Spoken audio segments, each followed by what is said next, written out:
Without objection, the chair is authorized to declare a recess of the subcommittee at any time.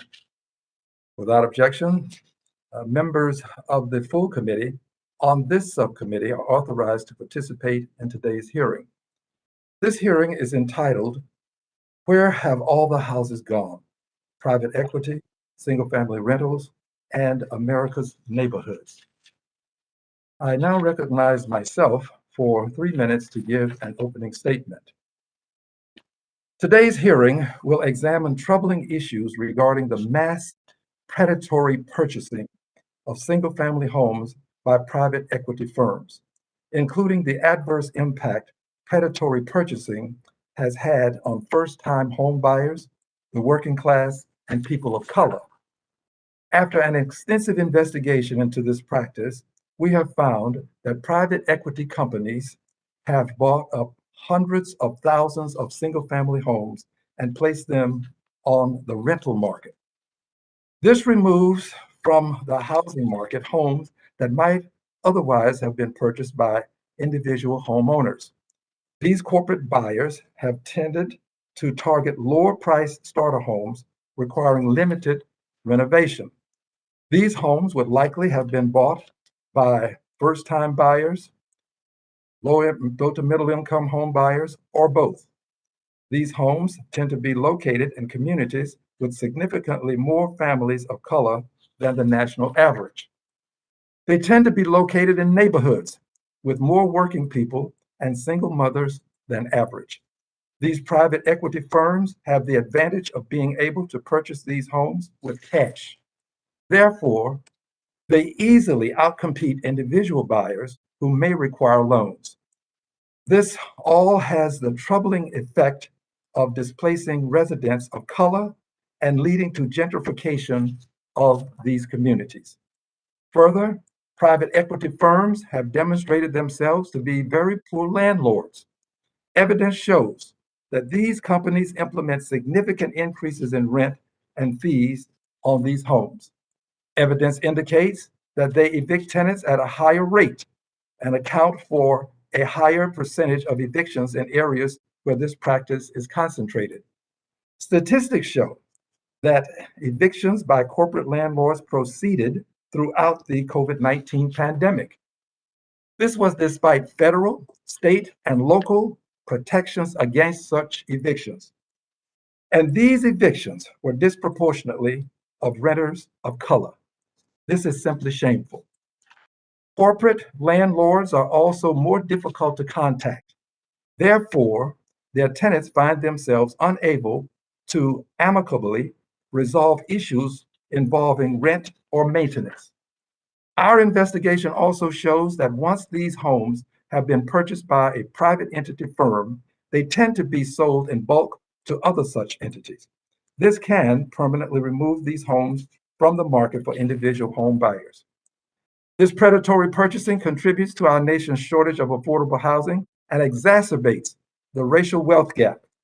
Because predatory lending contributed to a housing bubble, we must concern ourselves with predatory purchasing. I look forward to hearing from our witnesses on this deeply concerning matter. I now recognize my friend, the ranking member of the subcommittee, Mr. Emmer, for 5 minutes for an opening statement.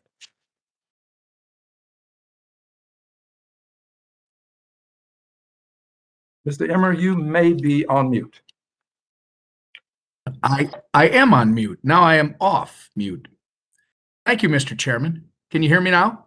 I hear you well, and you sound much better when you're off mute. Thank you, sir. And thanks to our witnesses for appearing before the committee today. I look forward to your testimony.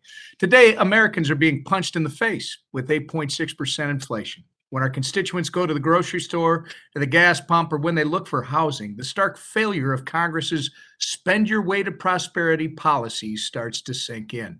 While many Americans can't afford a full tank of gas or to buy meat at the grocery store, our subcommittee is focusing on institutional home ownership in the home rental market. In today's hearing, my Democrat colleagues may claim that private equity firms have strong-armed a majority of the single-family home rental market. But make no mistake, These entities capture only 2% of the nation's single-family home rental market. It's clear that today's hearing is nothing more than the majority's attempt to use institutional investors as a scapegoat for poor housing policy that they're responsible for and as an excuse to avoid the real problem at hand, inflation. Generally speaking, there are three types of individuals who choose to rent: those saving for a future down payment on a home, those wishing to retain flexibility to move, and those who cannot own a home for any number of reasons, including affordability issues. Single family rental homes offer Americans an attractive alternative to other housing options they might consider. As prices across the board increase, especially for housing, and wages decrease, home ownership is a dream farther out of reach than ever before for many Americans. Americans are facing the largest cost differential in 20 years to own versus to rent a home. 67% of renters say they will rent their next home because they cannot afford to own. The cost of all home construction materials have increased more than 10%, while the average homeowner sinks $6,300 into home maintenance a year. Institutional homeowners invest an average of $30,000 in every home purchased before it's ever even rented, giving tenants quality shelter. As we examine the role of institutional investors in the single-family home rental market, we must not forget that single-family rental homes fill a gap for a large population of our country who either prefer or need to rent. It offers parents an affordable way to give their kids a yard to play in, access a good school district, or simply just a safe community to live in. We cannot demonize institutions for facilitating this supply of quality housing that otherwise would be out of the realm of possibility for many Americans due to the economic consequences of inflation. While it may seem like institutional home rentals are pervasive and problematic because we are dedicating an entire hearing to this topic, of the 5 million homes purchased in 2021, 71% went to an individual owner, 28% went to an individual investor, and just 1% went to an institutional owner. Let's contrast that with the very pervasive and problematic economic realities Americans are dealing with today. 8.6% inflation. The energy index rose 34.6%.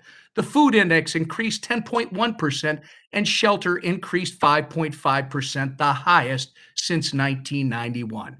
For far too long, the White House and the Fed maintained that inflation was transitory when all Americans know that's nonsense. By the time they acknowledge this inflation isn't going anywhere, and in fact, it's only going to get worse, they had to rush to raise interest rates, which deeply impacts mortgage rates, making home ownership even more, but less accessible. This hearing is misdirected. Our committee must wake up and focus on solutions to the problems Americans have today, because no American should have to cut back on essential expenses like groceries or gas to make ends meet. I yield back. The gentleman yields back. I now recognize the chairwoman of the full committee, my friend, the gentlewoman from California, Ms. Waters. Thank you so very much for holding this most important meeting today, Mr. Green. And while the Republicans rail about inflation, they don't have any answers. And they simply try and say that we caused inflation. Everybody knows that does not make good sense. Nobody wants inflation. This president is working hard to do everything that he possibly can to ensure that we tackle some of the problems that cause inflation. We know that there's a supply chain problem that has been going on ever since this pandemic started. And so thank you for focusing on housing. Thank you for focusing on the fact that we have the institutional investors, as it has been called, who simply go into these communities and they buy up large numbers of homes that, if the financial institutions absolutely gave them the loans that were needed to purchase some of these homes, they would be homeowners also. And so thank you for what you're doing today, Mr. Green. You're on the right track, and I yield back the balance of my time. The gentlelady yields. The chair now recognizes the vice chair of the subcommittee, the gentlewoman from Georgia, my friend, Ms. Williams, for 1 minute. Thank you, Mr. Chairman. In today's hearing, we'll hear about rising corporate ownership in the rental housing market. And as in any market changes, new challenges arise in protecting those most marginalized. To illustrate this in the rental housing market, let's start today by taking an imaginary journey to Forest Cove, a housing complex in Atlanta that is home to hundreds of people. Imagine you're walking the grounds. Straight ahead, you see a building that's burned out and boarded up. There's trash everywhere. You walk inside into one of the units, but be careful where you step. Part of the floor is collapsing. Over to the right, you can still tell that bugs and rodents live there. You wonder how hundreds of problems that you see right before your very eyes went unsolved for years until they turned into millions of dollars in damages. The residents of Forest Cove under large landlords were neglected until things got so bad that residents had to be moved out of their homes. Across the country, we must hold large landlords accountable and to tenants that they serve. Thank you, Mr. Chairman, and I yield back the balance of my time. The gentlelady yields. Members and friends, today we welcome the testimony of our distinguished witnesses. First, we have Jim Baker. He is the Executive Director at Private Equity Shareholder Project. Next, we have Shad Bogany. He's a real estate agent with Better Homes and Gardens Real Estate. Thereafter, we will have Sofia Lopez. She is a researcher with the Action Center on Race and Economy. Thereafter, we have Dr. Elora Lee Raymond. She is an assistant professor at the School of City and Regional Planning. And finally, we have Jenny Schutz. She is a senior fellow at the Brookings Institute. Witnesses are reminded that their oral testimony will be limited to 5 minutes. You should be able to see a timer that will indicate how much time you have left. And when you have encroached upon more than your 5 minutes, I will probably tap lightly so that you will know to wrap up your statement. I would ask that you be mindful of the timer so that we can be respectful of both witnesses and the committee members' time. Without objection, your written statements will be made a part of the record. Mr. Baker, you are now recognized for 5 minutes to give an oral presentation of your testimony. Good afternoon, Chairman Green, Ranking Member Emmer, members of the subcommittee. My name is Jim Baker with the Private Equity Stakeholder Project, a nonprofit focused on impacts of private equity firms and similar Wall Street firms on ordinary people, including residents of apartments, rental homes, and mobile homes. Since the global financial crisis of 2008, private equity firms have acquired growing portions of U.S. housing, helping to drive up rents and home prices to unprecedented levels. The impact has been sharpest in the single-family rental industry, which was created by private equity firms. Rents for rental homes have grown more than 13% over the past year, and even more sharply in some areas.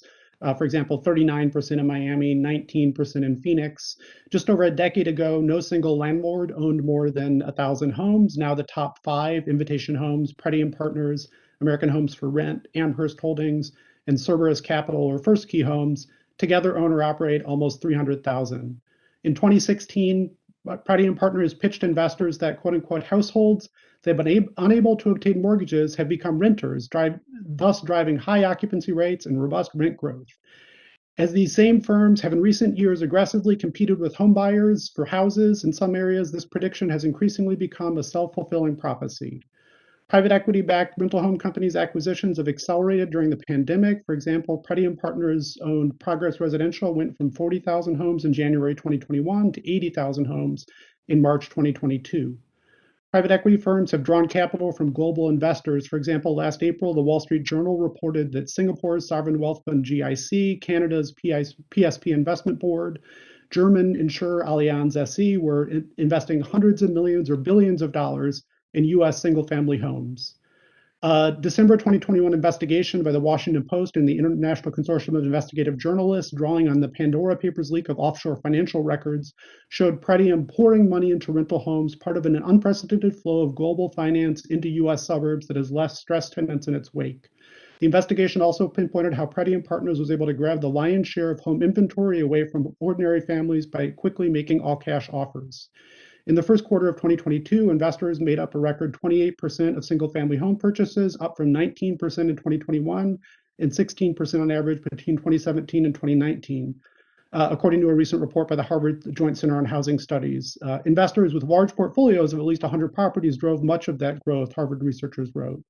In April, the Wall Street Journal reported that large investors had only deployed about 1/4 of the $89 billion in capital they have amassed to acquire rental homes.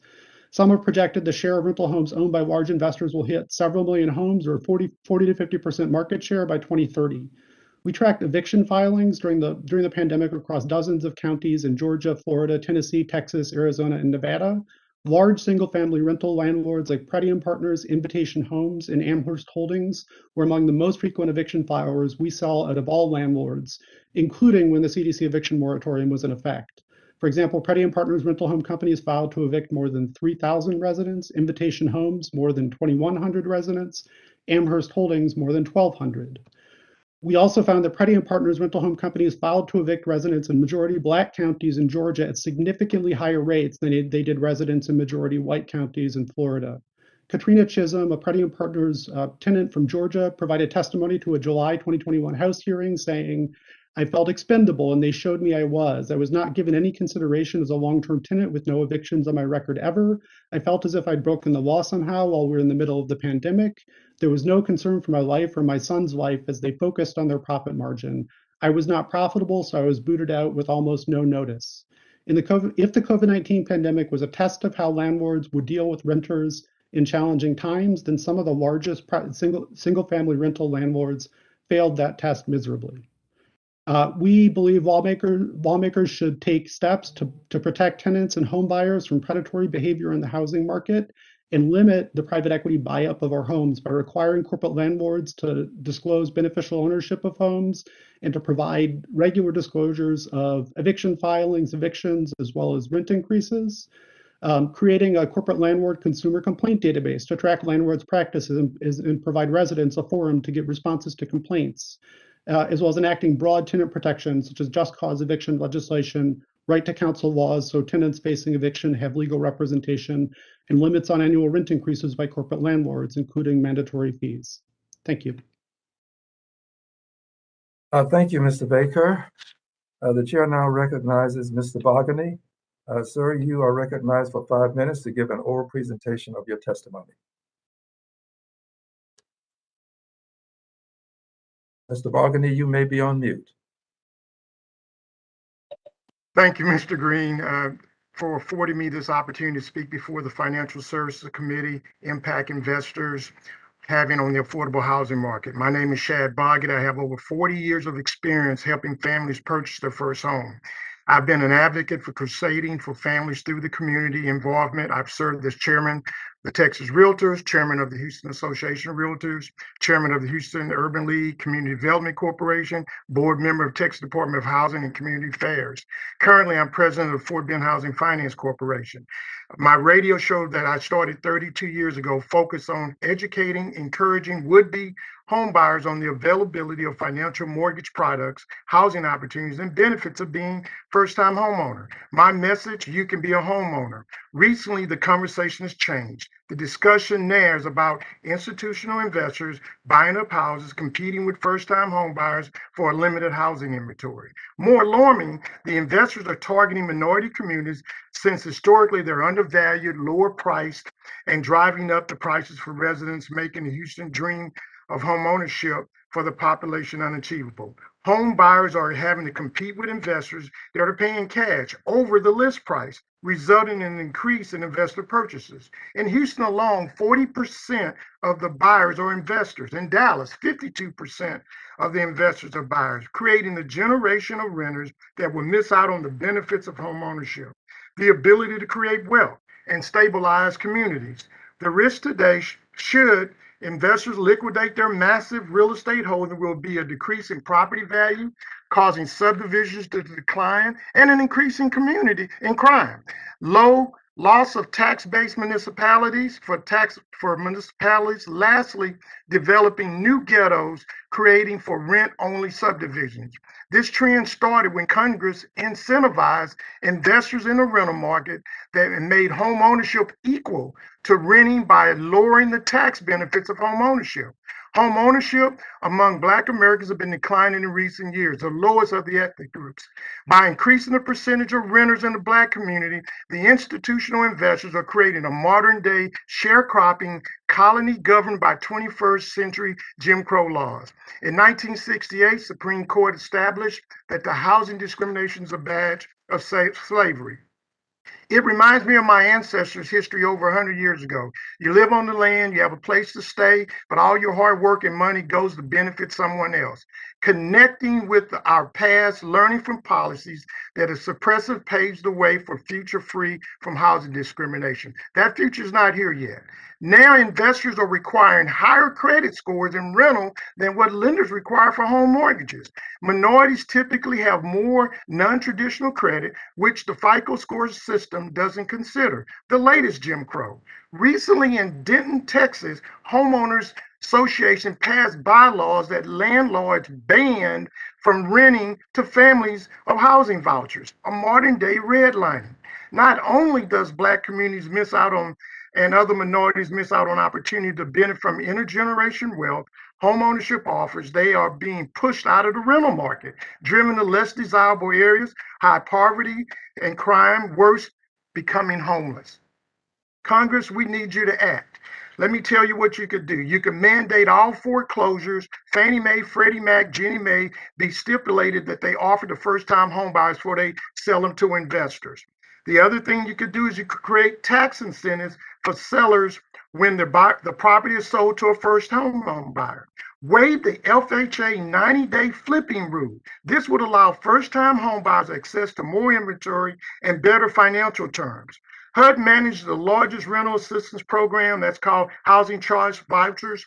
We are now using Housing Charge Vouchers not only for leasing, but also moving buyers into home purchasing. I personally have had a tremendous success in helping families move to home ownership who own Section 8 in the high opportunity neighborhoods. This needs to be expanded on a national scale. The bottom line, we can't tell sellers who they can sell their property to, but we can encourage them to incentivize them to sell the first-time home buyers. I appreciate this opportunity to shine a light where the tire meets the road in your districts.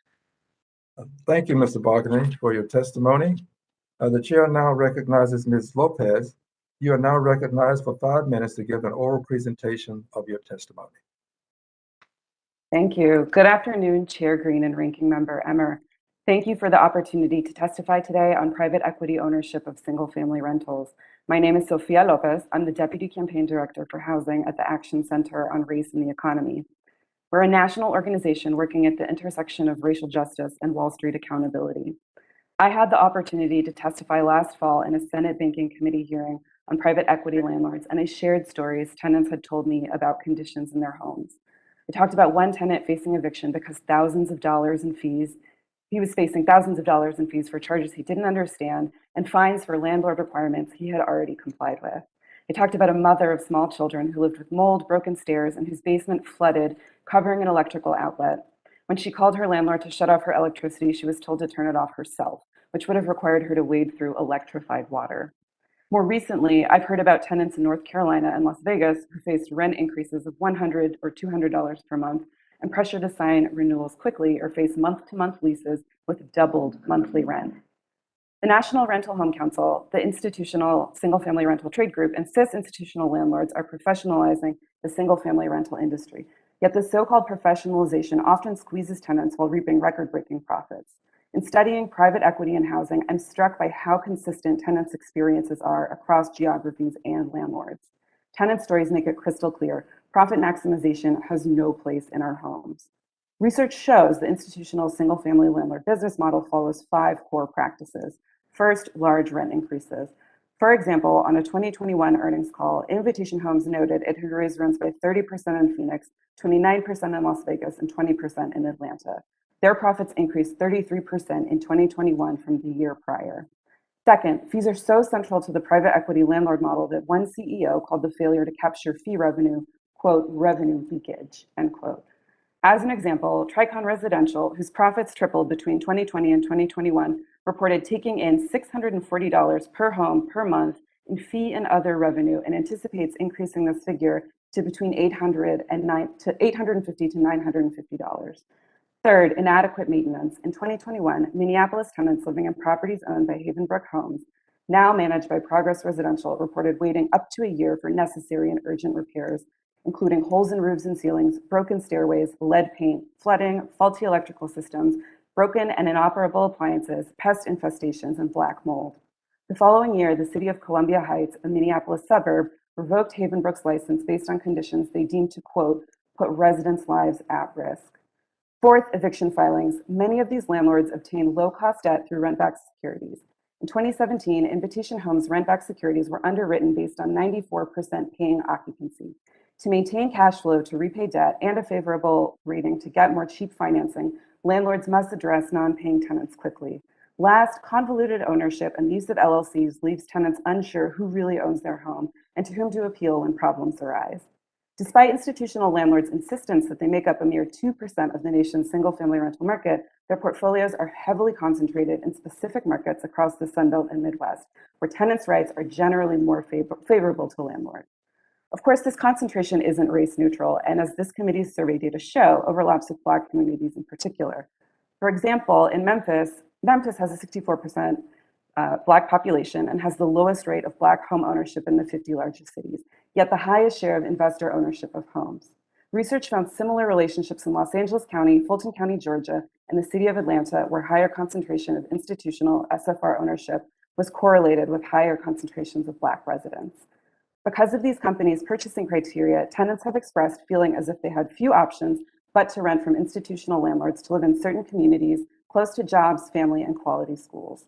Let's be clear, private equity and Wall Street-backed landlords are in every sector of the housing market, and residents in these sectors often face the same practices that yield immense profits for investors. The most straightforward fix for the worst conditions private equity tenants face are national tenant protections, including protection from excessive rent increases and excessive fines and fees, just cause protections requiring landlords to provide a reasonable justification for ending a tenancy, and a right to counsel and right to organize to give tenants a fair chance to defend against evictions and unsafe living conditions. We also need a comprehensive landlord registry so we know who owns what and tenants know exactly who their landlord is. Lastly, we need massive federal investment in truly affordable housing, free from the harmful practices of private equity landlords and dedicated to fulfilling a fundamental right to housing. Our housing market is rapidly changing as the largest landlords, builders, and financiers increasingly partner with one another. Our communities and neighbors will feel the consequences until we follow the lead of tenants and housing justice organizers to create a more just housing system. Thank you. Look forward to your questions. Thank you, Ms. Lopez. Dr. Raymond, you are now recognized for 5 minutes to give an oral presentation of your testimony. Thank you, Chairman Green, Ranking Member Emmer, and members of the committee for the opportunity to testify today. My name is Elora Raymond. I'm an assistant professor in the School of City and Regional Planning at Georgia Tech. Since 2015, I have researched institutional landlords' eviction practices, links to gentrification, and growing market share. In the 15 years since the foreclosure crisis, we've learned a lot about the impact of institutional investors on households and neighborhoods. Far from being good landlords, these firms have exceptionally high eviction rates and profit from gentrification. More recently, during the pandemic, institutional investors dominated housing markets in metropolitan areas across the country and outbid homeowners trying to buy single-family homes. The eviction practices of institutional investors are concerning. In a study in 2015, my co-authors and I found that institutional investors had an eviction filing rate of 20% in Atlanta. That is 2 eviction filings for every 10 homes that they owned. We confirmed that this exceedingly high eviction rate was due to the landlord, not to other factors, by using statistical modeling. Even with controls for tenant and property characteristics, renting from an institutional investor was the biggest predictor of an eviction. Institutional landlords use eviction to boost profits. Firms leverage the threat of an eviction to enhance rent collection, rental increases, or to evict tenants in order to replace them with higher income households paying higher rents. But these profits come at a heavy cost. High eviction rates are devastating for tenants, neighborhoods, and schools. In addition to displacement through eviction, institutional investors profit from gentrification. In a study of institutional investors' multifamily purchases, we found that neighborhoods in Atlanta with an institutional investor purchase of rental housing lost 166 more Black residents than adjacent neighborhoods. These purchases led to long-term gentrification of Black communities out of Atlanta. Many researchers have found that institutional investors crowd out homeownership at the neighborhood level. We see this in Atlanta, where homeownership has fallen by 6% since the mid-2000s. My colleague at Georgia Tech, Dr. Brian Ahn, estimates that we can attribute 1.4% of the decline in homeownership specifically to large institutional investors. Particularly during the pandemic, institutional investors have outbid homeowners and mom and pop landlords trying to buy single-family homes. In a recent study of Tampa, Miami, and Atlanta, my co-authors and I found that institutional investors bought 1 in 6 of all single-family rentals last summer. In Atlanta alone, institutional investors bought over half of the single-family rentals and 17% of all single-family homes. The prices these firms paid rose by 28% every quarter. That's an increase from an average price of $130,000 in 2019 to $275,000 in 2021. By contrast, household purchase prices rose by just 9% every quarter. Institutional investors' ability to outbid would-be homebuyers and charge exceedingly high rents is particularly concerning for racial and ethnic inequality, although this affects all communities. That is because institutional investors continue to target moderate-income Black and Hispanic neighborhoods. In our study, we looked at the average neighborhood demographics of a home that an institutional investor purchased. The average neighborhood was 84% non-white and 62% owner-occupied. These high market shares in urban submarkets are a far more meaningful measure of market power than national percentages. Economists, antitrust lawyers don't define markets nationally. We look at meaningful regional, local market definitions. The increased market power of institutional investors to affect home prices and set rents is a growing concern. Not only are there grave effects for households being priced out, but it is problematic if institutional investors have the market power to set sale prices of homes in neighborhoods where they have existing assets that they are using as collateral for their financial instruments. Because the use of corporate vehicles like LLCs and trusts, it is impossible to identify all of the homes that these firms purchase. Researchers like myself can only provide conservative estimates. We need rental property registries to accurately understand these firms' growing market share. With accurate data and meaningful market definitions, policymakers should probe for anti-competitive practices and undue market power in the home purchase market and the rental market. Policy measures should examine ways to strengthen tenant legal protections so that the threat of eviction is not used to support the aggressive use of fees and increasing rents. Thank you, Mr. Chairman. Thank you, Dr. Raymond. The chair now recognizes Ms. Schutz. You are now recognized for 5 minutes to give an oral presentation of your testimony. Good afternoon, Chair Green, Ranking Member Emmer, members of the subcommittee. Thank you for the opportunity to testify today on this important issue of institutional investors and access to home ownership. It's an honor to be here before you this afternoon. My name is Jenny Schutz. I'm a senior fellow at Brookings Metro. My comments today will provide some broader context on housing affordability and availability in the US. The growth of institutional investors is a symptom rather than the cause of extremely tight housing markets. Rental housing is an attractive financial option for investors of all types because of market fundamentals. Demand for both rental and owner-occupied housing has grown during the past decade due to job growth and rising incomes. Since the Great Recession, the US has not built enough housing, leading to historically low vacancy rates and rapidly rising costs. Private equity firms and other institutional investors benefit from tight housing supply, but they did not create the problem. Local governments across the US have adopted policies that make it difficult to build more homes where people want to live. Zoning rules that limit the construction of small, moderately priced homes are politically popular with existing homeowners and local elected officials. The burden of high housing costs is not shared equally across all households. Rising housing costs create the greatest hardship for low and moderate income households. The poorest 20% of households everywhere in the US spend more than half their income on rent, leaving them too little cash to pay for food and other necessities. Housing cost burdens have been rising among low and moderate income households for several decades, well before the growth of institutional investors. Black and Latino households continue to face higher barriers to homeownership, reflecting historic and ongoing disparities in access to credit. Fewer than half of Black and Latino households own their homes, compared with nearly 3/4 of white households. First-time white homebuyers often receive family assistance with down payments.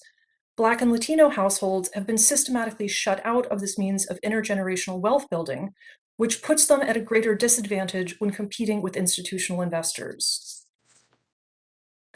Housing quality and tenant legal protections are important to renter households' well-being, regardless of who owns the property. Policymakers should be equally concerned about poor quality housing and fair treatment of tenants, regardless of whether a rental property is owned by a private equity firm, mom-and-pop landlord, public agency, or nonprofit organization. Media reports have raised concerns about housing quality and customer service in properties owned by private equity firms. But the existing data make it difficult to determine whether there are systematic quality differences between private equity firms and other types of landlords. Better data and more transparency are essential to inform better policy responses. Single-family rentals are an important part of the housing ecosystem. Homeownership is not the preferred choice for all Americans, or at all points in any person's life. Having a diverse set of tenure choices and structure types in diverse neighborhoods is important for economic opportunity. Families may want to live in communities where they can afford monthly rent, but cannot afford to purchase a home. Congress can improve renters and homebuyers' well-being through 4 channels. First, work with state and local governments to expand the supply of housing, particularly moderately priced rental and for-sale homes. Several existing proposals along these lines have bipartisan support in Congress and are included in the Biden administration's Housing Supply Action Plan. Second, relieve financial stress on low and moderate income households. Increased funding for housing vouchers or renewing the expanded child tax credit are highly effective tools and also have bipartisan congressional support. Third, provide more resources to state and local governments to assist their efforts in ensuring housing quality and tenant protections. Fourth, better data collection from federal agencies could increase transparency of rental property ownership. There are no silver bullets to make housing cheaper and more abundant overnight. Helping renters and homebuyers will require sustained and coordinated policy efforts from federal, state, and local governments. Thank you again for the opportunity to testify, and I look forward to your questions.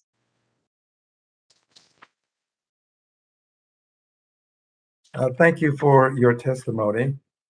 I will now recognize members for questions, and members are reminded that they will have 5 minutes for questions, and that at the end of the 5 minutes, there will be a light to indicate that they're exceeding their time. Also, we do ask members to try to ask a question such that they may be answered within the time that you have been allotted. I'm honored now to recognize the chairwoman of the full committee, my friend, Ms. Waters, for 5 minutes. Thank you very much, Congressman. I appreciate this hearing. I'd like to direct my question to Ms. Lopez. Renters who live in single-family rental units owned by private equity investors pay higher rents compared to other renters and are more likely to see steeper rent hikes each year. Nationwide, rents have increased at the fastest rate in decades, with year over U.S. single-family rents raising by 14% in April 2022, more than double compared to a year earlier. Ms. Lopez, in addition to the aggressive rent hikes, the committee's survey of the 5 largest single-family rental companies concluded that fees per rental lease increased by approximately 40% from March 2018 to September 2021, and that the total number of renters who have fallen behind on late fees and rent have doubled in that time. Have you observed single-family rental companies taking advantage of renters through increased rent and fees. Can you explain how the securitization of rental income creates unique pressures to increase rent and fees each year? Yes, thank you so much for the question, Chairwoman Waters. I mentioned a couple of examples in my testimony of the ways in which some of these companies are taking advantage of tenants who are otherwise shut out of the homeownership market to increase rent. So for example, I named Invitation Homes as one company that's increased rents by 30% in the Phoenix market, 29% in the Las Vegas market, 20% in the Atlanta market. And that's just a short overview. American Homes for Rent has also done the same thing. I also mentioned fines and fees as an important source of revenue for these companies. So I gave the example of Tricon Residential, who said that their profits increased by, or that they were able to bring in $640 per home per month in fee revenue, and anticipate growing this number to $850 to $950 per home per month. To think about that in context for myself, I could not imagine my housing costs increasing by 30% from one year to the next. I could not imagine being made to pay fines and fees for things like a smart home system or a pet fee or having utilities registered in my name, which is one of the examples that I mentioned of stories I had heard from tenants. And having those fees add up to $850 to $950 per month. And I think the survey data also shows that tenants are struggling to keep up with these fees too. I was struck by just how many people are behind on rental and fee costs. Thank you. Do you believe that this incredible increase in rent is going to spur efforts by neighborhoods for rent control? Do I think that rent control could help cut some of these incredible rent increases? I think absolutely. We have to consider every single tool potentially available to us. And, I agree actually with what Ms. Schutz said, that a lot of these dynamics are true across many different kinds of rental inventory. But I think just the level of egregious rent increases that we're seeing in institutional single-family rental properties means that we absolutely need to find ways to cap both rent increases and fine and fee increases. Well, I want to thank you very much, and I yield back, Mr. Green. Thank you. The gentlelady yields back. The chair now recognizes the ranking member of the committee, subcommittee, Mr. Emmer, the gentleman from Minnesota. My friend, Mr. Emmer, you are recognized for 5 minutes. Thank you, Mr. Chair. Again, as I mentioned in my opening statement, inflation is at 8.6%, and Americans actually need solutions right now. Again, we're here to discuss the institutional homeowner's role in the single-family rental home market, a market where they make up only 2%. My colleagues across the aisle have insinuated that institutional investors take opportunities for home ownership away from Americans everywhere. What they fail to acknowledge is that not everyone is able to purchase a home at a mortgage rate of 6% for a 30-year fixed loan, and institutional homeowners actually give Americans quality, affordable rental housing. Thanks to the hidden tax we call inflation, which definitely isn't hidden anymore, many prospective homebuyers simply cannot afford to pay for a monthly mortgage and the hidden costs piled on top, like maintenance and repairs. These institutional homeowners remove the additional barriers and costs that coincide with home ownership. They provide maintenance services, and many even offer their tenants financial readiness classes. Here's the reality. Prices are through the roof, gas is up, groceries are up, housing is up, inflation is punching Americans in the face, and actually, Americans are being sucker punched when you add on climbing mortgage rates that make homes more expensive. Yet here we are. My Democrat colleagues don't seem to recognize that Congress's careless spending, without regard for real solutions, have made it harder for Americans to save up for a home. Dr. Schutz, can you explain how inflation impacts the everyday lives of renters? So I can speak more specifically to the role of housing costs and the way that housing costs play into inflation. So we know, in fact, that the cost of housing has been rising faster than household incomes for roughly the past 10 years. So this is not just a short-term problem that we've seen with the pandemic, although it has certainly gotten worse with supply chain shortages that have affected the construction of new housing. But I think it's important to remember that this is a long-term problem caused fundamentally by the fact that we are not building enough homes and that the housing supply has not kept up with demand. So can I ask you, have single-family rental homes addressed the increase in demand for suburban and community living, at least during the pandemic? So we do see an increase in the demand for basically all types of rental homes. In the past several years, we've particularly seen an increase in the number of higher income renters, people who probably would have been homeowners in other generations when housing prices were cheaper.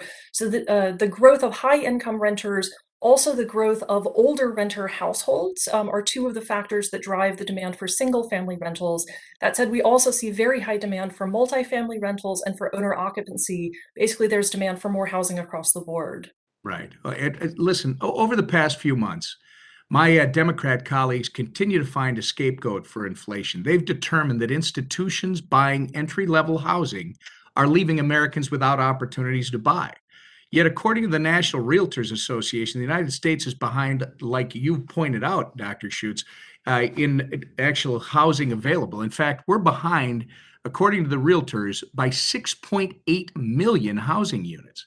Dr. Schutz, is it true that regulatory barriers at a local level are impeding or part to blame for the problem with the housing supply across the country?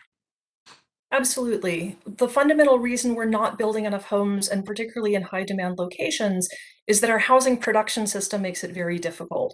So a combination of rules, zoning rules like bans on apartments, large minimum lot sizes, and a discretionary process where existing homeowners get to weigh in on new developments and essentially have said that they don't want additional housing to be built.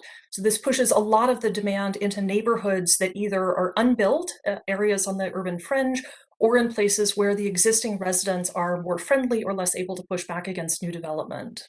Yes, thank you. And I would also add that the idea that rent controls are somehow going to solve the problem, that's just another local regulation that, quite frankly, is going to frustrate the incentive for people to build more housing when we're already behind. I want to thank, again, the chairman and all of you for being here today. And I urge my colleagues across the aisle to consider the trillions of dollars we've spent over the last 2 years alone, and then decide who has stolen the American dream of affording a home. I yield back.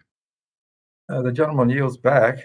The chair now recognizes the gentleman from Missouri, the Subcommittee on Housing chairperson.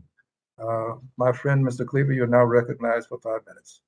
Thank you, Mr. Chairman. And before I even get into my questioning, excuse me, I really would like to express my appreciation for you, for your willingness to bring this issue up to the subcommittee. I think it's a critically important issue, and I don't think that it has been discussed enough around the country. And if it has, it hasn't been listened to enough.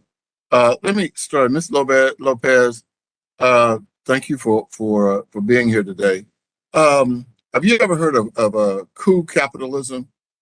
You probably haven't, because I made it up. It's my own self. You know, when I talk about coup capitalism, it's a coup d'etat because there's an overthrow of the home ownership in the urban core, and there's a regime change that comes in. I have here, Mr. Chairman, an article from the Kansas City Star, our local newspaper here in Kansas City, and it was a pretty extensive story that they wrote last December, and it talked about the land grab in on the east side of Kansas City, and frankly on the west side. The west side has probably been historically maybe over 100 years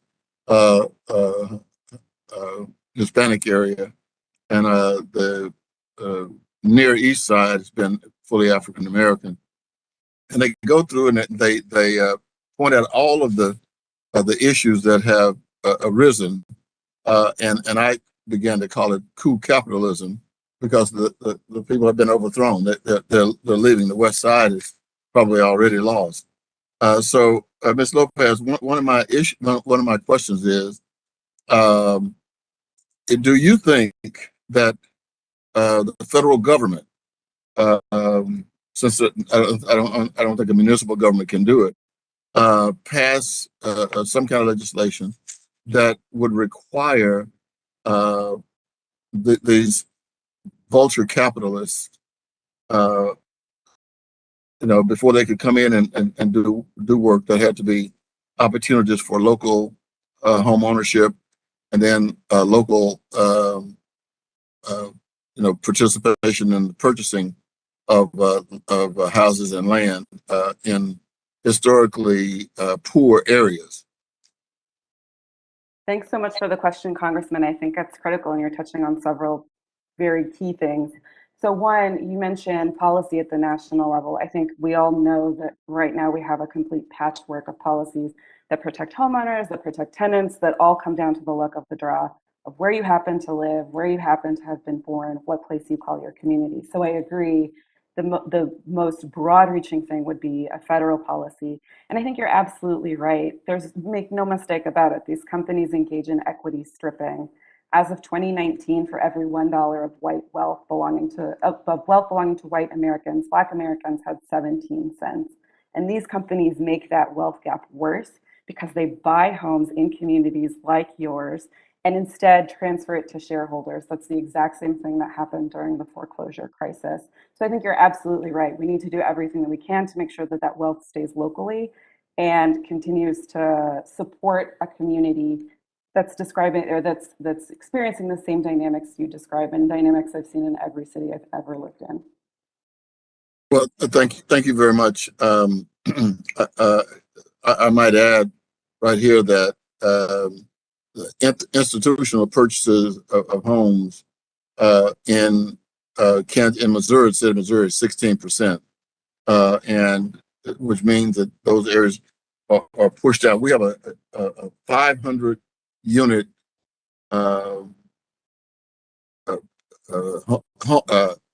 townhouses as in terms of the way they look, but it was one of the first co-ops in the country, and it's about to go under after all these years. My greatest fear, and the fear of the few residents who are still in that area, is that they're going to wake up one day. HUD may put the property on, sell the property after it's eventually goes into default and so forth. We can't find a developer, and then we wake up one morning, and the International Bad People's Corporation. I'm just getting started. Okay, thank you very much, Ms. Lopez. Thank you, Mr. Chairman. The gentleman yields back. The chair now recognizes the gentleman from South Carolina, my friend, Mr. Timmons, for 5 minutes. Thank you, Mr. Chairman, and thank you to our witnesses for being here today. Another day, another new excuse from my friends across the aisle trying to explain their role in causing record-breaking inflation. First, as you recall, inflation was transitory. Then it was a high-class problem, according to the president's chief of staff. Then it was just used cars and energy. Then it was Putin's fault. Next, it was the evil corporations price gouging. And now they're trying out a new boogeyman, Wall Street and institutional investors. None of these attempts to explain away inflation have worked. And with the midterms quickly approaching and the president's approval ratings in the gutter, my friends are throwing mud at the wall with the hope that something sticks. But the American people are too smart for this. It will not work. They know exactly who's responsible for the 40-year high levels of inflation we are seeing. The blame primarily lays with the Biden administration and congressional Democrats who poured trillions of dollars of fiscal stimulus on an economy that was exploding out of the pandemic shutdowns that my friends on the left had forced upon the country. There was so much pent-up demand, and Americans had record levels of savings even before the so-called American Rescue Plan was passed. On this committee, Republican members all raised the alarm on inflation last spring while this body was deliberating on ARPA. And so did notable Democrats like Larry Summers, but they did not listen. They wanted to expand their social welfare state to unprecedented levels and increase every American's dependence on the federal government. Instead, we got record levels of inflation, which, as my friend Mr. Stiles said at our markup last week, is punching Americans in the face. I would say a more apt description would be a sucker punch, but I guess reasonable minds can differ on that. Anyways, today's hearing is supposedly about how private equity is buying up all of the single-family homes across the country and preventing families from purchasing homes and instead forcing up rental costs. This is just the latest scapegoat for the broad-based inflation that has spread throughout our entire economy, including in the housing market. I actually looked up the data on institutional investor-owned single-family homes in my state of South Carolina. The numbers just tell a different story than the one the majority is trying to tell. There are just over 5,100 single-family homes owned by private equity in South Carolina. There are over 300,000 single-family rental units in my state and over 2.35 million housing units in South Carolina. So the percentage of housing units owned by institutional investors in South Carolina is less than 1/4 of 1%. 1/4 of 1%. But yet we are supposed to believe that this is why housing costs are on the rise. I'm not buying it, and I don't think the American people are either. There's no doubt that inflation across the board, and definitely in the housing market, needs serious policy solutions that will bring down prices for our constituents. With that in mind, Ms. Lopez, your organization, the American Center on Race and the Economy, states on its website, quote, "We envision a U.S. where land and housing are publicly owned and used for the overall public good." So I guess my question is, yes or no, please. Do you agree with that statement? Yes. Can I get a show of hands from the rest of the panel? Does anyone else believe that all private property and homes should be owned and operated by the government? I mean, I find it pretty outlandish. I guess one more follow-up. Ms. Lopez, during the pandemic, your organization attempted to organize a nationwide rent and mortgage strike, including a pledge that participants would withhold rent payments from property owners or lenders, whether they could actually pay rent or not, whether they'd even lost their jobs or not. So, Ms. Lopez, yes or no, were you involved in organizing this quote-unquote rent strike? Yes. And you think that it's appropriate that if somebody didn't lose their job, that they should stop paying rent or their mortgage? My recollection, our focus was on people who had lost their jobs and had lost the ability to pay. But I think in solidarity with people who had lost their jobs, we were absolutely open to people who were interested in engaging also. Okay, I don't know if the American people would agree with that sentiment. If you don't lose your job, you shouldn't stop paying rent. But I guess one last question, Mr. Bogany, what would be the impact on your business if the government took control of all private property and homes? It would have a huge impact, and I don't think our membership and realtors would be in favor of that at all. Okay, I appreciate that answer. Mr. Chairman, thank you for having this hearing. Witnesses, thank you for being here. I yield back. The gentleman yields back. The chair now recognizes the gentle lady, my friend, Miss Adams from North Carolina. Thank you, Mr. Chairman, and I want to thank Chairwoman Waters and thank you and the ranking member for hosting the hearing today. Well, thank you for your testimony, and in particular, Mr. Chairman, I want to thank the staff of the subcommittee for working to put together. Ms. Adams, if I may just remind you, your voice was elevated for a moment and then it went down. Is there something that you can do to raise the level of your voice? Okay, what about now? A little better, but it's not what it was at one point. Okay, I'm at 100 now. Is that better? That's better. Thank you. Okay, thank you. I did want to thank the subcommittee for putting the information together for the study, but I represent Charlotte and Mecklenburg County in North Carolina, And we say a lot that we've got a lot in Charlotte, and a lot of great opportunities are here, a lot of great people, but we've got a lot of things that we need to do. Affordable housing is chief among them. We have a shortage of more than 30,000 housing units in the city right now. But according to the research done by the UNC Charlotte Urban Institute, single-family rental conglomerates have built portfolios of homes heavily concentrated in the starter home market. Now, according to their research, 93.5% of the 11,500 homes that these private equity firms have purchased were under $300,000, and most of those houses have been in what we call the Crescent, where more Black and brown families call home. Mr. Chairman, without objection, I'd like to submit that article for the record. Without objection, it is submitted and received. Thank you. Ms. Lopez, can you speak to how this trend exacerbates the affordable housing crisis and hurts people of color and low-income individuals? Certainly, Congresswoman. Thank you for the question. I'm not at all surprised to hear the findings of the study that you mentioned. They're consistent with what researchers all across the country have found, that institutional single-family rental landlords focus on communities where Black and brown families live. And because of the market segment where many of these institutional landlords focus their purchases, they have billions of dollars at their fingertips and sophisticated algorithms that tell them exactly what they should pay for a property. People of color and low-income folks simply can't compete to buy those homes.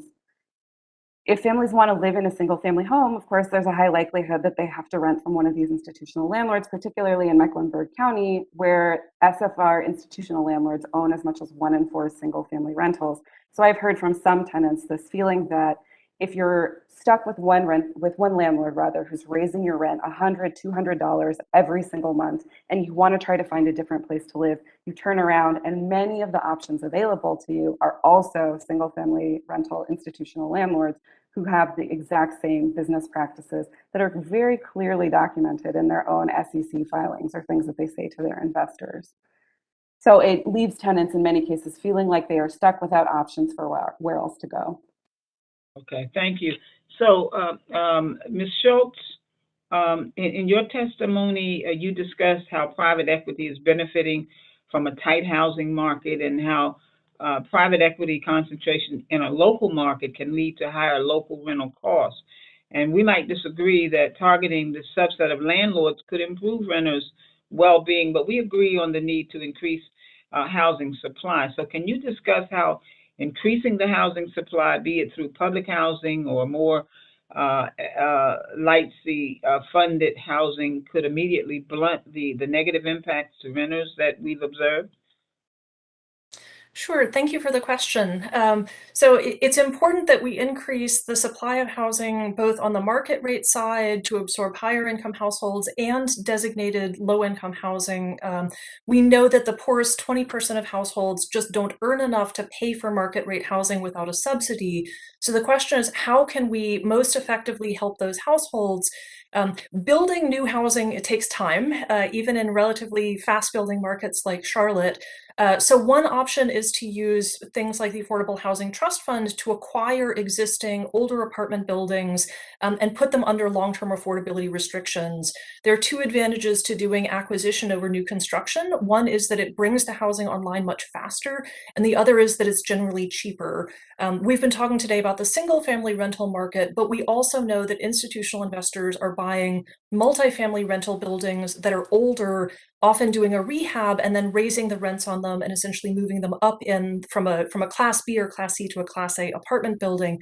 If public entities or nonprofits were to acquire those apartment buildings and put them under long-term affordability, that would increase the affordable stock and do it very quickly.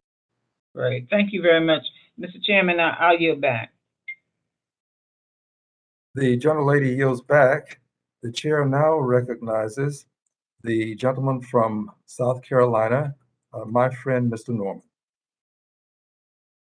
Thank you, Chairman Green. You know, I like Mr. Timmons have sat here to listen to some of this dialogue, and it really astounds me that we're blaming everybody from institutional investors to greedy landlords to, you know, I guess Mr. Putin has Chairman, something to do.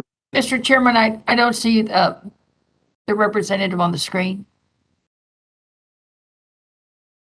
Mr. Norman,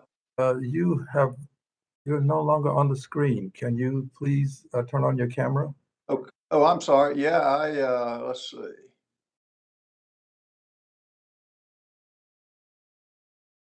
Okay, how about now? Not quite. No, don't see you just yet. Okay. All right, how about now? Still don't see you, sir. Okay, I'm sorry. Let's see.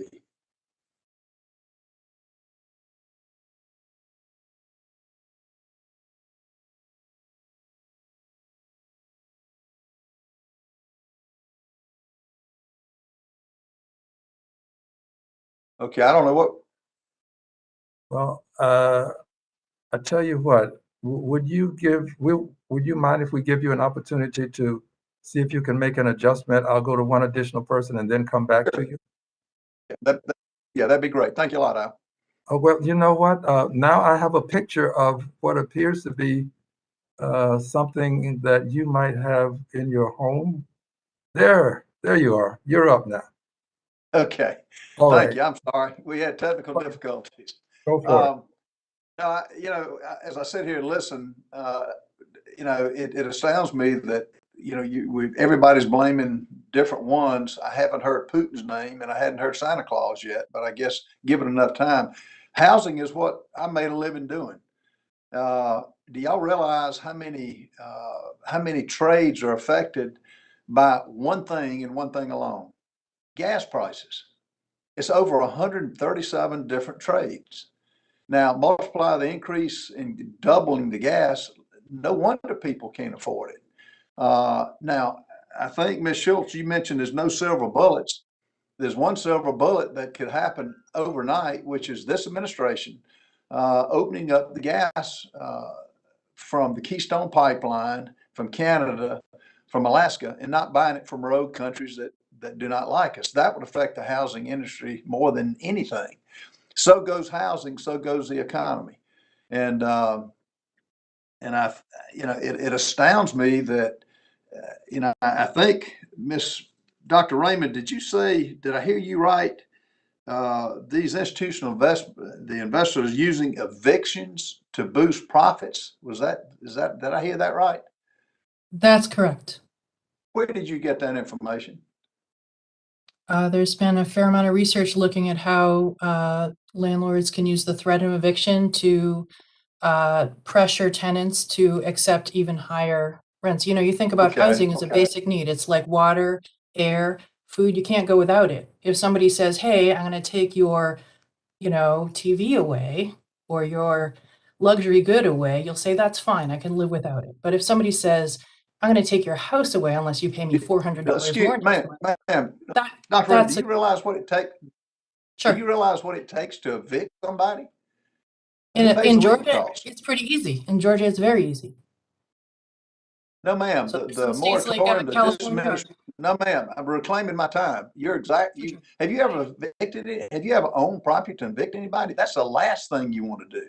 You have this thing called leases where you sign people up for 12 months, typically, or 6 months, or different. And to evict, that's a cost to the investor. I've never heard this before. You're telling me something. Of course, now investors don't like vacancies. Actually, during the pandemic, we saw that. My time. Ms. Lopez, did you say that you're objecting to the different fees, pet fees, smart home fees? Did I hear you right on that? I said Ms. Lopez? Yes, can you hear me? Okay, yes, ma'am. I said those fees can be concerning when they are required of tenants. Absolutely, I would object if they were required. Okay, well, you know that up front before you sign a tenant up. The reason you have pet fees is sometimes animals cause problems in an apartment or in a home. Sometimes it takes a tremendous amount of money to go back and remediate the things that come with owning animals. So you can either have a pet or not. Now, Ms. Lopez, I think I understood you right to say that rent controls probably would be a good thing. In an environment where people are facing 30%, even 10% rent increases from one year to the next, I think we need to find ways to mitigate people facing the impacts of those dramatic housing cost increases. Let me just say this, Ms. Lopez, if you want to stop construction and stop people from investing, you try rent controls. Now, would you be in favor of government having a tax control as well? Because we've seen in most cases to buy property, to develop, put the infrastructure in, to build structures, the regulations have gone up some as high as 35% of your total project. Are you in favor of limiting government from that, from raising their regulatory cost? I'm not sure I understand exactly what the mechanism you're describing If you're in favor of putting rent controls on those who build apartments and build housing and rent them, would you be in favor of putting controls on government from raising taxes that increase the regulation? I'm still not sure I understand the mechanism you're describing. Well, what's good for the goose is good for I guess not good for the gander. You're in favor of limiting any investor, putting limits on the and I think I heard you say that the investors that make rents go up $100 a month. Did I hear you say that? I've talked to tenants who struggle to cover 100 to 200 per month rent increases. Rental increases. Okay. I've never heard that. Typically you have a lease. I've never heard of an investor that you sign a 6-month fixed income. I've never heard of that. Maybe I'm just in the wrong part of the country. We're in a severe problem with construction because of this administration letting stopping the flow of gas and expired. The gentleman's time has expired. I'll ask that you submit your question in writing.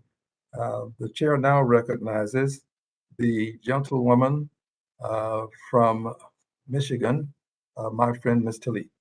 No, thank you so much.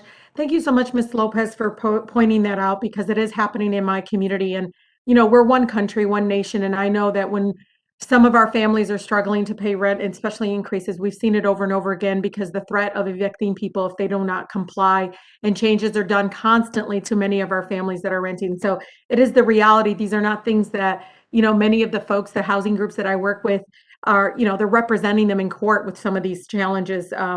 With folks not following through on their leases or agreements. The housing increases are second after gas prices. So you can't really address inflation without taking on the housing crisis. And by the way, the housing crisis existed prior to what we're dealing with right now with inflation.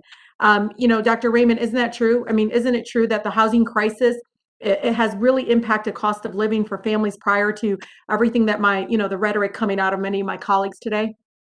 Absolutely. During the Trump administration, we had an affordability crisis that extends to this day and is exacerbated by the pandemic, which is responsible for a lot of the inflation that we're talking about. Although I really think that what we're talking about here is institutional investors, not inflation. Right. This is not a hearing about inflation. Yeah, and Mr. Bogany, I saw you nodding your head. I mean, you're an agent, you see this. I mean, this has been a crisis in our country. No matter really the administration, and we haven't been able to address it because we allow corporations and corporate greed to come before the needs of our American people.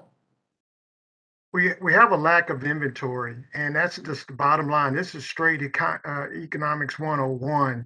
And what's happening is the reason these people are renting is because the investors are buying the properties and don't give them an opportunity to buy it. And nothing comes out of investors buying property. It doesn't increase the economy. You're enriching the rich. Where if you're selling a piece of property, you're going to expand the economy, because everybody now has an opportunity to grow and get more money. For every house that's... No, go ahead, sir. For every house that's sold, $53,000 to $55,000 on an average goes back into the economy. For every new home that's sold, $113,000 go back into the economy. When somebody rents something or an investor buys a house, no money comes into the economy. Yeah, it's a very few benefit from that. I completely agree. We're not trying to stop that. We're just trying to stop, because what happened is people benefited from the suffering of our families during this recession, the Great Recession. I mean, in the aftermath only alone in my community, y'all, Like we had hundreds and thousands, about 100,000 properties were foreclosed on for just delinquent property taxes because of the crisis. I mean, many were overtaxed by $600 million. We're dealing with that crisis, as well as over half of the inventory in my community right now, though, is valued less than $100,000. And my residents are struggling to get these, to obtain mortgages, just are really struggling to get these traditional banks because it's not profitable for them, let alone financing the need to repair our aging single family housing stock and living conditions. You know, I have partnered with Rep. Captor and of course Chairwoman Waters to propose the it's called Community Restoration and Revitalization Fund, which was included in the President Biden's agenda and Build Back Better. It would have provided federal funds to land banks, community land trusts, and nonprofit housing partners. I know these are not, you know, the corporate friendly folks that my colleagues on the side of the aisle support. I mean, but these are community-based organizations that help families redevelop vacant properties into affordable rental housing, starter homes, and shared equity homes. There's nothing wrong in being able to invest again into 501c3s that are doing the work and providing housing for so many of our families. Mr. Baker, would investing in our neighborhoods with nonprofit community partners be effective alternative to allowing, you know, this whole private equity, you know, scheme to continue to buy up our housing stock? Thank you, Representative. You know, what we have seen from the private equity investment in housing, the sort of this is, you know, I mean, we've kind of seen the outcome, right, in terms of, you know, sharply rising rents, in terms of dramatic, in some cases, you know, maintenance issues that lead to life safety issues, frankly, for residents. We've seen these firms really being the quickest to evict residents or to file to evict residents during the pandemic. And so, you know, certainly an alternative that avoids, you know, this incentive to generate high returns for, you know. I know it's all about making money and no matter what, even when it's such an exorbitant, disgusting amount of profit versus what they could have been. They just don't care because it's an open. I have a number of questions, Chairman. I will send those to the witnesses. I cannot thank you enough for having this very important hearing. Well, thank you very much. And the gentlelady yields back. The chair now recognizes my friend, Ms. Garcia, the gentlelady from the state of Texas. Thank you, Mr. Chairman, and I too want to thank you for putting together such a fine group of witnesses to discuss this very, very important topic. And, you know, this is not an excuse. This is not make-believe. This is real, and it's happening across America. And I know in my district, which is 77% Latino, it is a very critical topic, this housing shortage, and particularly what is happening in this arena. I can tell you that throughout Harris County and Houston, my district, the housing market, and particularly the rental market, has been volatile. Specifically for renters, the cost burden has gotten worse and does not show any signs of improving. The share of renters who are cost burdened has now become the majority in both Houston and Harris County, as rent has increased faster than wages. And it appears it is becoming more and more difficult for Houstonians, particularly Latino and Black Houstonians, to get out of the rental market and purchase a home. And I just want to first start with Ms. Lopez and just tell Ms. Lopez that almost every incident example that you used, I have heard of it. Unlike my colleague who's never heard of it, I can tell you I've heard of it, not just as a member of Congress now, listening to constituents, listening to town hall meetings, but more importantly, during my days in the housing landlord section, tenant section, with legal services. And some of this is not new. Some of this was happening when I was practicing law back then. And that's the sad part, that these things are still happening. It's just that the dollars in what's at stake is even greater. Because as urban areas have gained population, we've not really also gained in the housing market. So my question to you is, you said in your testimony that what we needed was true affordable housing. You used the word true. Can you just tell me in a minute or so, what do you mean by true affordable housing? Sure, I would be happy to. Thank you so much for the question, Congresswoman. As someone who also has worked in housing in my local community, I live in San Antonio, Texas. There's so many people who live in what is termed affordable housing, yet who tell me that they pay well over 30% of their income on rent. Maybe they pay half of their income on rent, maybe they pay more. I think that there's a national standard of 30%. I think even that, if you're somebody who makes $20,000 a year, like many of the public housing residents that I've spent time talking to, that is still a massive share of your income to spend on rent every single month. So I mean 30% or lower when possible.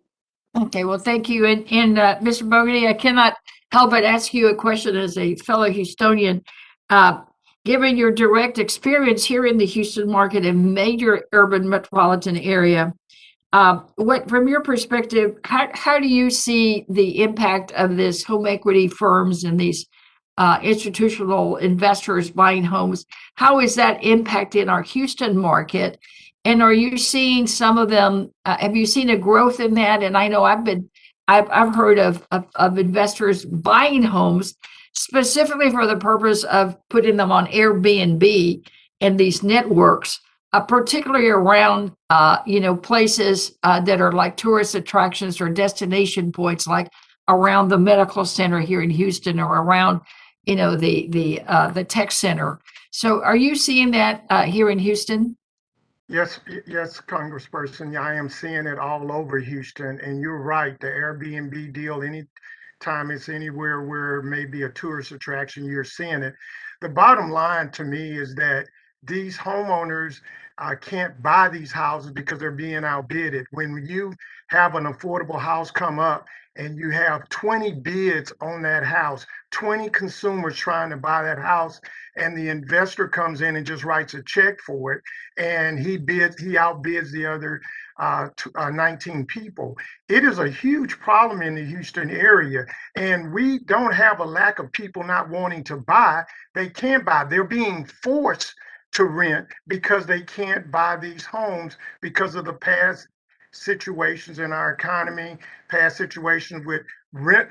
It's cheaper to own a home in Houston than rent. And that's the thing. And I think that's across the country to a certain extent. It's cheaper to own, but they're not getting that opportunity. Okay. Well, thank you, Mr. Bogany. And Mr. Chairman, I still only have 7 seconds. I have 2 more questions. I had one for Mr. Baker, one for Dr. Raymond. So I will submit those in writing for the record and hope to hear their responses. But it was just so you know, I really wanted to focus on the eviction rate because I think that is just horrific. That it's I think Mr. Baker said that it was more in the non-white neighborhoods where evictions were higher than other neighborhoods, and we really need to explore that. Thank you. With that, I yield back. The lady yields back, and the chair now recognizes my friend from Georgia, the gentlelady, Miss Williams. Thank you, Mr. Chairman. And I want to thank all of the witnesses for joining us today, especially my constituent, Dr. Raymond from Atlanta. Y'all, as I mentioned in my opening statement, one of the biggest problems with the increasing control of large landlords over single family and multifamily housing is how difficult it is for tenants to hold their landlords accountable. Sometimes that results in fully deteriorated housing, like Forest Cove here in Atlanta. And as Dr. Raymond highlights, it can also mean poor regular maintenance, high eviction rates, high hidden fees, and aggressive rent increases in investor-owned rentals. Dr. Raymond, what would be the value of the federal government providing more avenues and resources to help hold large landlords accountable for predatory behavior toward their tenants? I think that it's part of the reason that these firms are able to expand so massively in cities like Atlanta and in the Sun Belt is because of the amount of leverage that they have over tenants to increase rents, to apply hidden fees. And so balancing that playing field between landlords and tenants a little bit so that tenants have a balanced set of rights and obligations would be really helpful.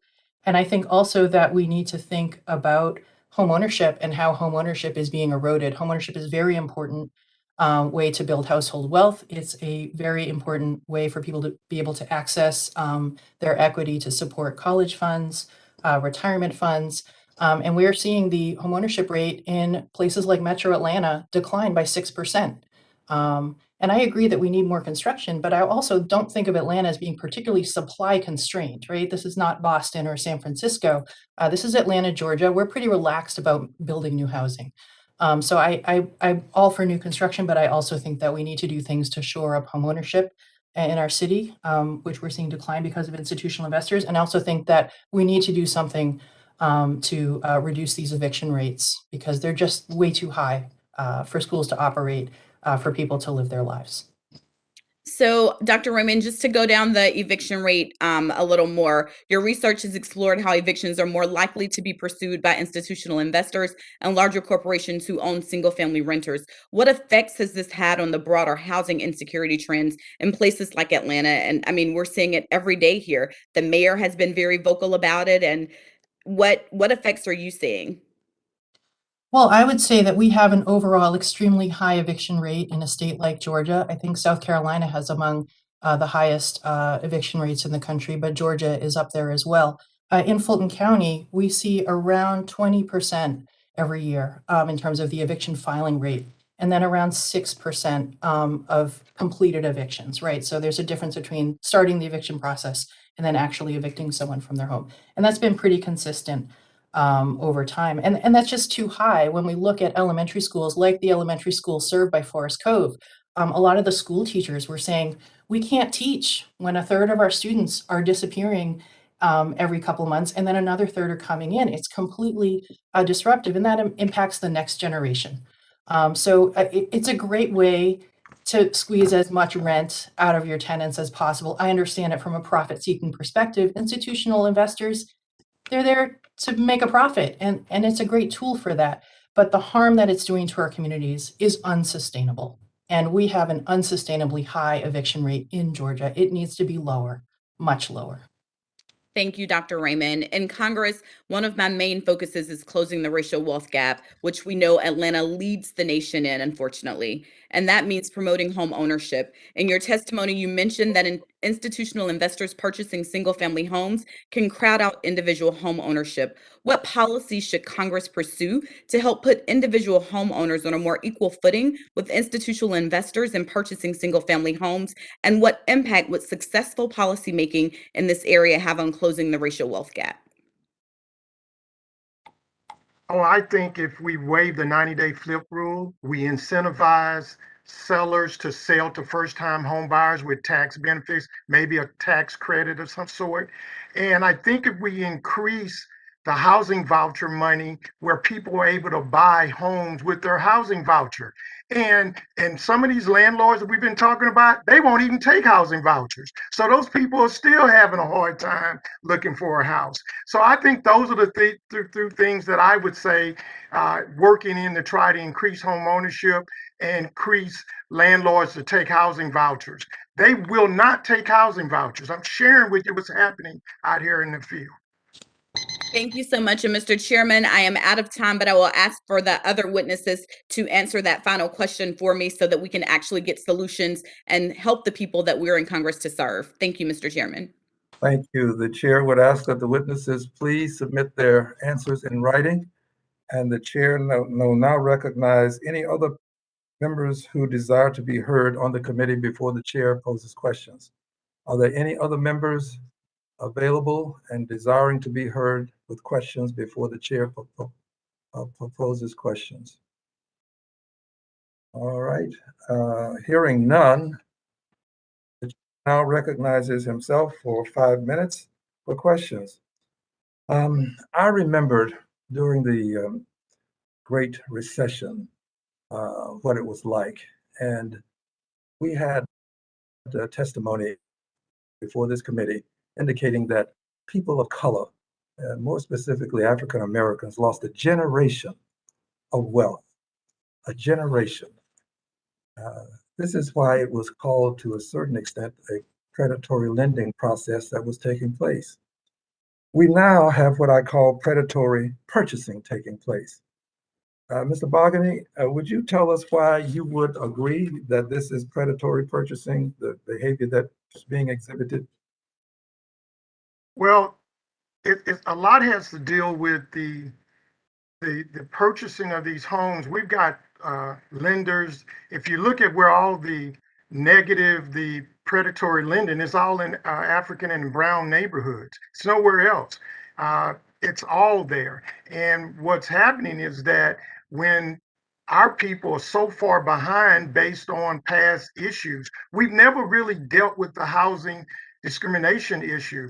We talk about it, but we hadn't really dealt with it. We have rules on the books right now, Congressman, that are not being enforced, and we're trying to enforce it. If you just look at what's happening right now up in Denton, Texas, with those 81 families that are being evicted because they're on housing vouchers. Not that they didn't keep their yard up, not that they didn't helping, they destroyed the neighborhood. It's because of where their income comes to do their vouchers.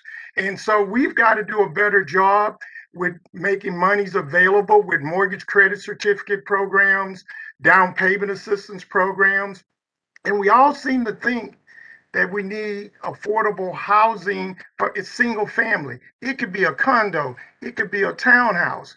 There are things that we don't always have to say everything has to be single family. We've got to start trying to grow income. And currently right now, in my community, there's no income being grown. Thank you, Ms. Bogany. The chair would ask Ms. Lopez to respond to the question. Is this predatory purchasing, Ms. Lopez, the way these equity funds are behaving, moving into certain areas, excluding other areas? Yes, thank you for the question, Chair. It's unquestionably predatory purchasing. I think as Mr. Baker's testimony noted, there are multiple instances where many of the heads of these companies have said, whether in their initial public offerings or elsewhere, that there's an incredible opportunity from a business standpoint presented by people being locked out of home ownership.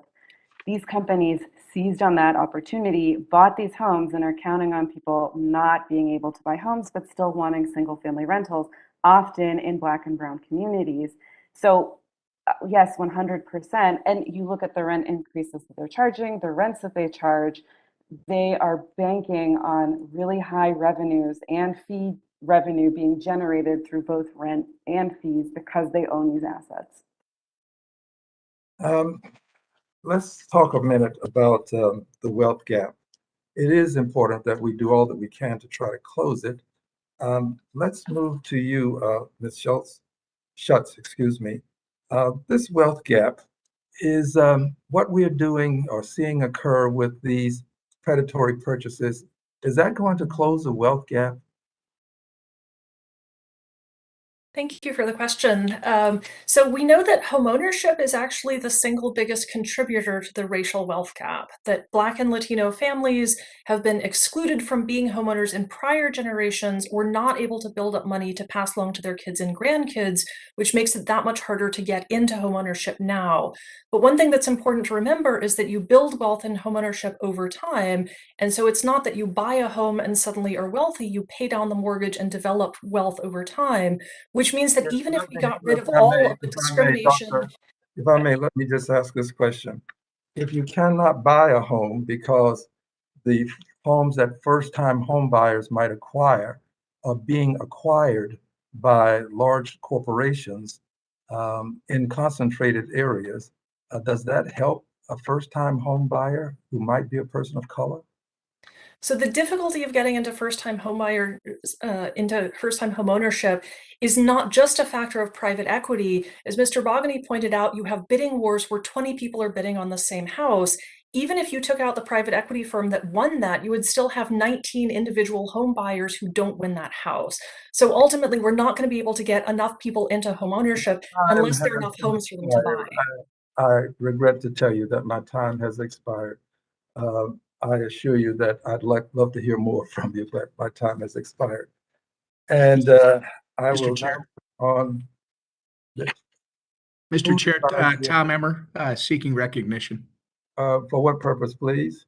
There's a couple of letters that I'd like to introduce for the record, if the chair will allow. And I also wanted to point out for the chair and the rest of the folks on the hearing, Ralph Norman, our colleague from South Carolina. Excuse me, sir. Your time for giving your statements has lapsed, but if you'd like to introduce something into the record, the chair will entertain this. but not Yeah. an additional statement. I was only welcoming Ralph Norman to the committee and your subcommittee, sir. All right, well, you may consider him welcome. Here, and I thank would you. like to mention, thank you. I would like to mention 2 letters that we received in advance of the hearing. The first is from the National Rental Home Council regarding the question posed by the title of today's hearing, which is where have all the houses gone? The letter says the answer is simple. They were never built in the first place, and it describes the gap between supply and demand and how it drives up home prices. At record. If I may, if you desire to Yeah. enter any additional. And the second one is from the Amherst group. Excuse me, the chair is speaking, sir. You Sorry, may, sir. you may enter your exhibits without objection, but Thank you. we would do it without the additional commentary. What is the Thank next? you, sir. All right, the chair accepts the exhibits without objection. And now the chair would like to thank our witnesses for their testimony today. Without objection, all members will have 5 legislative days within which to submit additional written questions for the witnesses to the chair, which will be forwarded to the witnesses for their response. I ask that witnesses please be responsive and please respond as quickly as possible. Without objection, all members will have 5 legislative days within which to submit extraneous materials to the chair for inclusion in the record. I remind members that written questions and materials for the record should be submitted to email address that has been provided to your offices. The hearing is now adjourned.